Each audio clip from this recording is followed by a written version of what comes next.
Olá pessoal, tudo bem? Vamos falar hoje sobre a controvertida rainha do Olimpo, esposa de Zeus, a deusa Hera ou Juno, deusa ciumenta, uma deusa briguenta, mas era uma deusa que tinha afeto do povo grego. Ela era considerada a deusa do casamento, apesar do casamento dela não ser grande coisa. Vamos estudar um pouco. Segundo o autor Johann Jacob Bachofen, há evidências de que Hera fosse uma deusa antiguíssima, uma espécie de deusa rainha ou deusa mãe de um povo que habitava a Grécia muito antes dos gregos, tipo Era do matriarcado, por exemplo. Há controvérsias sobre este ponto. Ela era filha de Cronos e Reia, foi alimentada por Oceano e Tétis.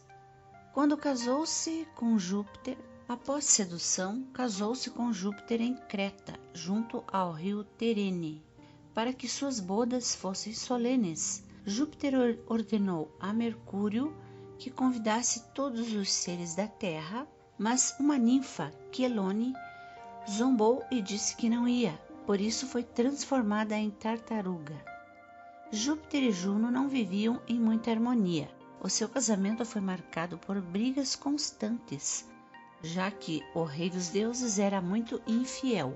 Em certa feita, quando Juno tentou conspirar contra ele, Júpiter a suspendeu entre o céu e a terra com uma cadeia de ouro e uma bigorna em cada pé.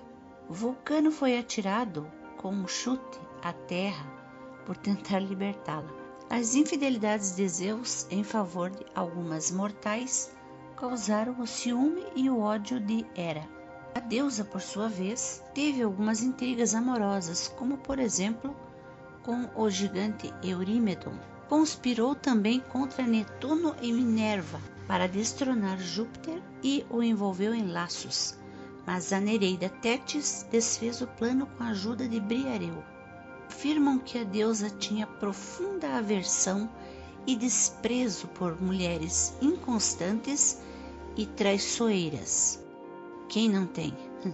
Aquelas que eram infiéis. Ela era incumbida da divisão dos impérios e riquezas também. Afirma-se que cuidava dos adornos, dos atavios, das maquiagens, enfim, da elegância das mulheres. Daí que ela aparece nas suas estátuas com os cabelos elegantemente arrumados.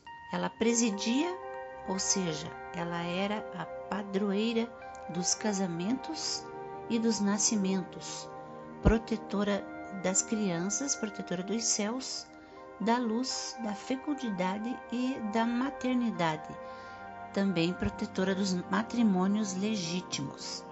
Na iconografia e no culto, ela era honrada em Argos, em Samos e em Cartago. O Heraion, seu templo em Samos, na ilha de Samos, era um dos templos gregos mais monumentais já construídos no século 8 a.C.